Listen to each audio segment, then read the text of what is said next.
All right, guys. So I honestly have no idea what day this is for pull-up progression. The reason is because a lot of my videos are stuck on my home laptop right now, and my laptop's charging port stopped working. So I can't access or upload the sessions at the moment.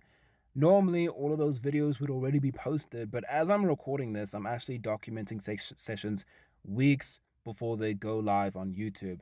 So, from your perspective, this session probably happened about 2 weeks ago. But from my perspective right now, I honestly have no idea when this video is going to be uploaded. That's why I prefer recording these voiceovers immediately after training while everything is still fresh in my head. Anyway, let's talk about today's session. I trained at a new gym today, and honestly, I'm probably never training here again. First of all, there were barely any pull up bars, so I ended up doing pull ups on the squat rack setup. And if I've never mentioned this before, I really don't like using squat racks for pull ups in public gyms. It just feels awkward because people actually need the rack for squats.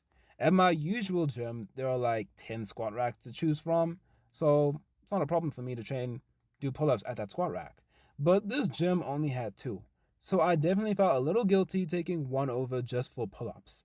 Even though it was a Saturday today and there was barely any people here today, and no one really came up to me and asked me how many sets do I have left. It was cool. But anyway, the standalone pull-up bar was just not at this gym. Like the pull-up bar that they have at this gym, the standalone one, it's too bad. And the grip was just way too slippery. And I don't use chalk when I do pull-ups. I just use my gloves. And the gloves don't really give you that much grip if the bar that you're training on is just not good. And yeah, there was just no chance I was going to complete today's volume on that thing. And speaking of volume, as you guys saw from the title today, I did 100 pull ups with 20 kilograms. I finally reached that threshold number. Really happy about that. I'm not going to lie, this session was rough.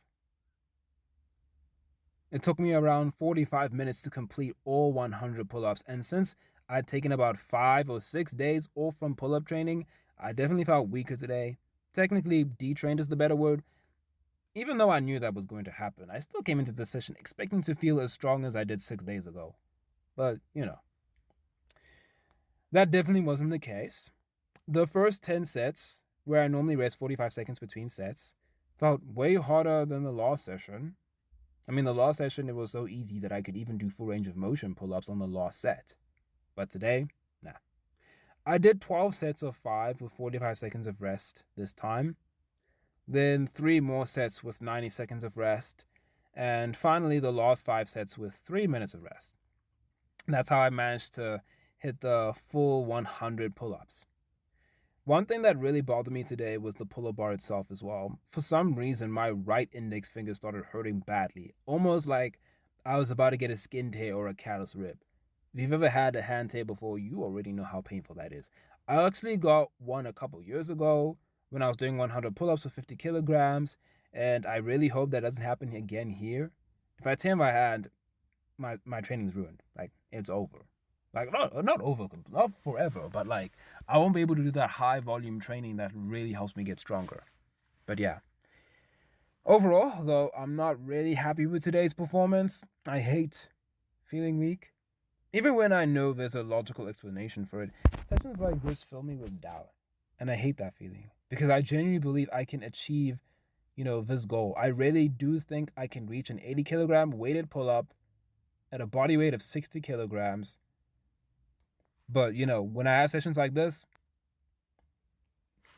it fills me with doubt, and I don't like that. But anyway, one thing that's different now compared to years ago is the way I'm doing my weighted pull ups, right? Back then, I used to position the plates behind my legs, which made the movement much more stable and easier to control. Now I keep the weight hanging directly between my legs, which is significantly harder because the weight swings more and forces me to stabilize properly throughout the rep. But in the long run, I think this setup is going to make me much stronger because it'll allow me to actually do a pull up with more weight. Like when I used to put the weight behind my back, behind my legs, right? I could do like multiple sets of reps for with 60 kilograms, right? but I could never do one rep with 70 kilograms because of how all that weight was positioning my body. So yeah. Anyway, that is it for today's session. Hopefully my laptop gets fixed soon so I can finally upload all the backed up videos and catch up to where I'm actually at right now. And I'll see you guys in the next one.